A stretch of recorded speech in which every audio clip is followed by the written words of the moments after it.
Napansin ng mga bida ang isang Murkrow na nakaturo sa kanila. Isang babae ang lumapit sa kanila at biglang niyakap si Pikachu. Tinanong ng mga bida ang kanyang pangalan at siya pala si Lily, isang Pokemon magician. Sinabi ni Lily na kailangan niya ng Thunderbolt ng isang Pikachu para sa kanyang magic show, pero wala siyang mahanap na Pikachu o kahit Raichu. Ipinakilala ng mga bida ang kanilang sarili kung saan itinulak ni Brock si Ash at pinatumba naman ni Misty si Brock.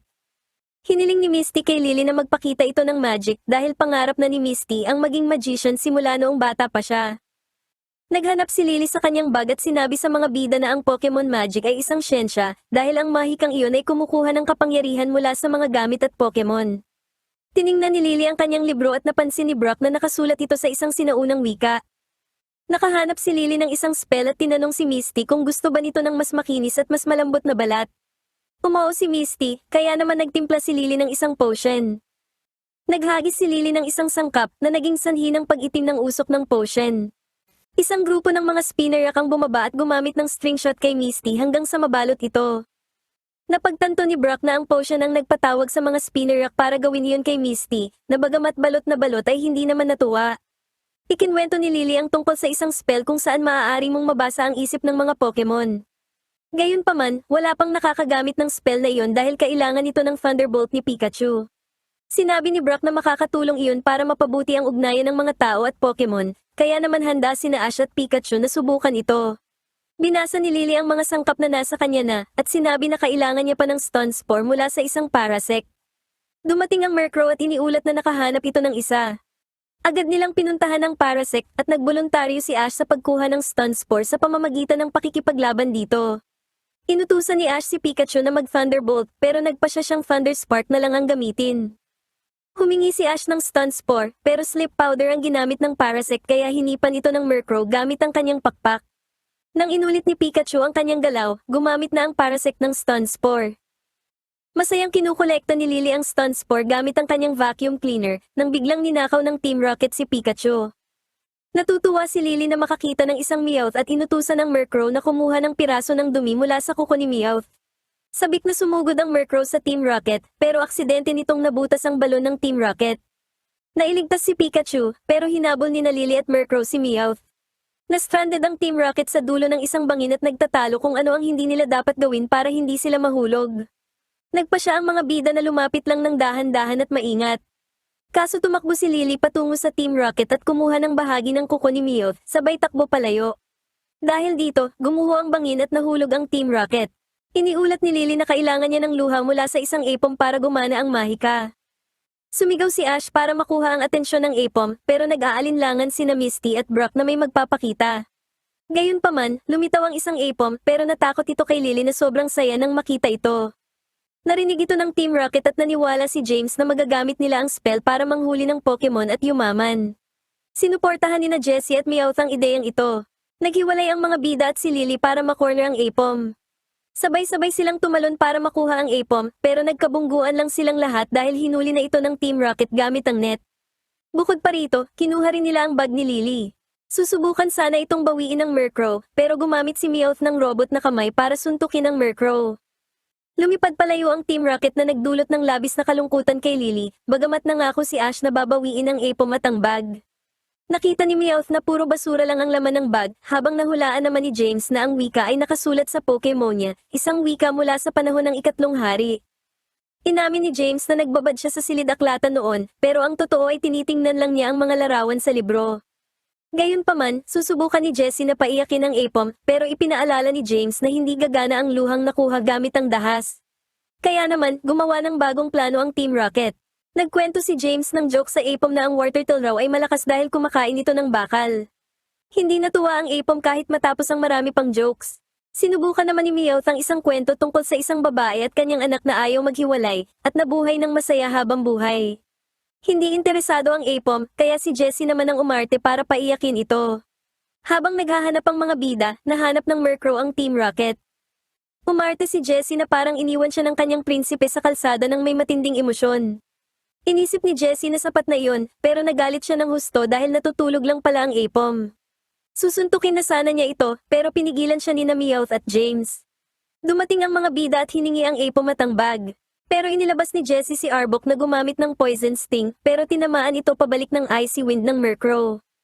Inilabas naman ni James si Weezing na gumamit ng Sludge na nakontra naman ng Thunderbolt ni Pikachu. Pinalaya ni na Misty at Brock ang Apom na agad namang tumakbo palayo. Naubusan ng Sludge si Weezing at pagkatapos ay tinamaan ng Swift ng Murkrow. Bumagsak ang Team Rocket at pagkatapos ay pinatalsik ito ng Thunder ni Pikachu. Natawa ang Apom sa pagtalsik ng Team Rocket kaya naman nakagawa ito ng isang luha. Kumuha si Ash ng isang vial para saluhin ito pero nadapa siya. Gayunpaman, mabilis na nakuha ni Pikachu ang vial at nasalo ang luha. Tinimpla ni Lily ang potion at inilagay ang lahat ng mga sangkap. Nagboluntaryo si Ash na maging test subject at bilang huling sangkap ay pinagamit niya si Pikachu ng Thunderbolt sa potion. Binalot ng usok si Ash. Nang mawala ang usok, nakita ni Ash na parang lumaki ang lahat. Gayunpaman, ipinakita sa kanya ni Misty ang salamin at nakita ni Ash na naging isa siyang Pikachu. Nakita ni Lily na may iba pa palang bahagi ang spell pero ang mga sumunod na pahina ay sobrang dumi na para mabasa pa. Ganun pa man, sinabi ni Lily na babalik din si Ash sa normal kapag nawala na ang bisa ng spell. Natuwa naman si Ash sa sitwasyong iyon at inanyayahan sina Pikachu, Murkrow, at Togepi na maglaro. Inisip ni na Misty at Brock na baka nga gumana ang spell na yon. Habang nagpapatuloy sina Brock, Misty, at ang dalawang Pikachu sa kanilang paglalakbay, biglang may lumabas na usok at bumalik na si Ash sa kanyang anyong tao dahil nawala na ang bisa ng spell ni Lily. Umaasa si Ash na ang Blackthorn City ay nasa likod lang ng susunod na burol, pero nang makarating sila roon ay wala ito. Nagalit si Misty, lalo na nang sabihin ni Brock na naliligaw sila. Sinabi ni Ash na maikli lang ang buhay kaya dapat tanggapin na lang nila kung ano ang nangyayari, pero sinigawan siya ni Misty at sinabihan na mas iikli pa ang buhay niya. Pinakalma ni Brock si Misty na sinabi na mas gusto niya si Ash noong naging Pikachu ito. Habang nagpapatuloy sila, sinabi ni Misty na umasa pa naman siya na makakakuha ng beauty slip sa isang Pokemon Center, pero kinumbinse siya ni Ash na hindi na niya yun kailangan. Nakatagpo sila ng dalawang tao na ang Team Rocket pala na nagsabing kailangan nilang i-recharge si Pikachu. Pinaupo ni Jessie si Pikachu sa isang upuan at lumipad pataas kasama si James. Gumamit si Pikachu ng Thunderbolt pero hinigop lang ito ng makina. Sinabi ni James na isa itong electricity sucking machine at kung o-order ka nito, makakakuha ka ng libreng scratching rod. Inutusan ni Ash si Pikachu na ipagpatuloy ang paggamit ng Thunderbolt kahit pa hinihigop lang ito ng makina. Hindi nagtagal, nag-overload ang makina at sumabog. Nakawala si Pikachu, habang tumalsik naman palayo ang Team Rocket. Gayunpaman, pagod na pagod si Pikachu sa nangyari. Isang babae ang dumating para tignan ang nangyari at sinubukan itong pormahan ni Brock pero hinila siya ni Misty. Nakita nilang nanghihina na talaga si Pikachu, kaya may iminungkahi ang babae. Sinabi niya na ang lahat ng makikita nila ay hindi dapat ipagsabi sa iba, at nangako naman ang mga bida. Habang naglalakad, nakakita sila ng mga electric Pokemon na patungo rin sa pupuntahan nila. Nakarating sila sa isang magandang lawa at nakita ang mga electric Pokemon na naliligo. Ipinaliwanag ng babae na ang mga Pokemon na ito ay pagod na at naliligo para manumbalik ang kanilang lakas. Inilagay ni Ash si Pikachu sa lawa na nagpaginhawa naman sa pakiramdam nito. Ipinaliwanag ng babae na ang lawang ito ay may itinatagong sikreto at nagpa siyang ipakita ito sa kanila. Gumamit sila ng bangka para pumunta sa gitna ng lawa.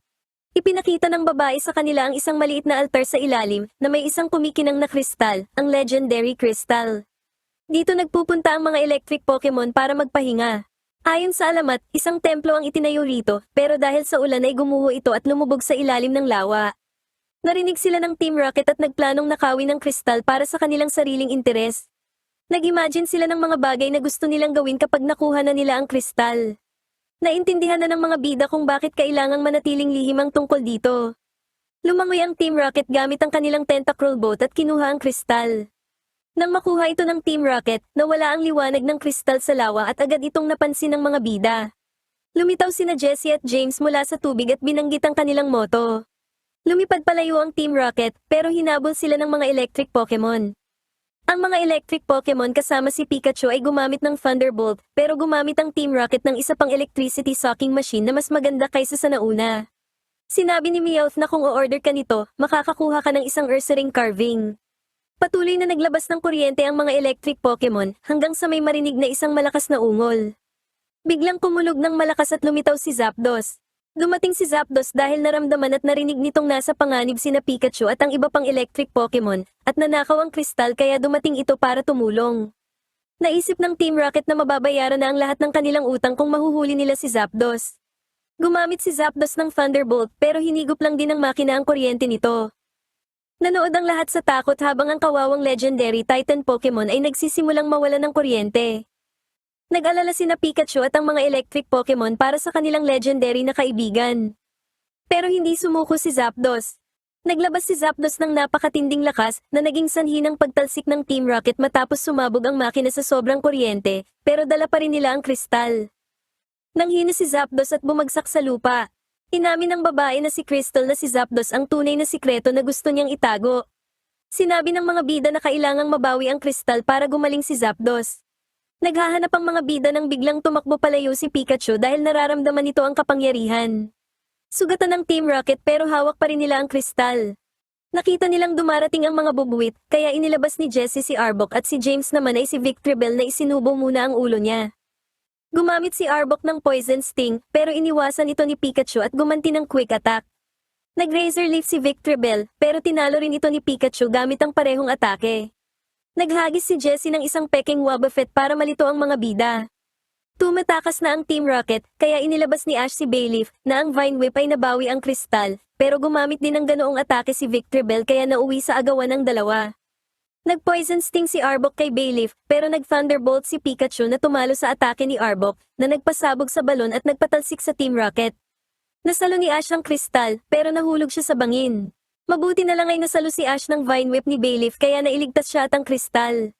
Kalaunan, ibinalik ni Ash ang kristal sa altar nito sa ilalim ng lawa. Gayunpaman, hindi ito lumiwanag gaya ng dati. Lumangoy at sumisid si Pikachu at ang mga electric Pokemon sa kristal, at pagkatapos ay kinuryente ito para makargahan. Nang ma-recharge na ang kristal, inilagay ng mga bida si Zapdos sa tubig. Nang magawa yon, nawalan muli ng lakas ang kristal kaya lumubog lang si Zapdos sa ilalim ng lawa. Napagtanto ng mga electric Pokemon na iniligtas sila ni Zapdos kaya oras na para sila naman ang magligtas dito, kaya ibinuhos na nila ang kanilang lakas para i-boost muli ang kristal. Dahil ang tubig ay conductor ng kuryente at nasa ibabaw ng kristal si Zapdos, dumaloy rin dito ang enerhiya. Nagising at gumaling si Zapdos, at pagkatapos ay lumipad palabas ng lawa. Nagpahiram din si Zapdos ng kuryente sa kristal para tuluyan itong maibalik sa dati. Masaya ang mga electric Pokemon na na-recharge ang kristal at natuwa si Zapdos na natulungan ng kanyang mga kaibigan bago lumipad palayo. Natuwa si Crystal habang nangako naman ng mga bida na hindi sasabihin sa kahit na sino ang nangyari o ang nakita nila rito. Bago umalis, papormahan sana ni Brock ang babae pero hinila na siya ni Misty palayo. Kumaway na ang mga bida kay Crystal bilang pagpapaalam. Samantala, nakasabit ang Team Rocket sa isang bangin nang biglang dumaan si Zapdos at kinuryente sila nito.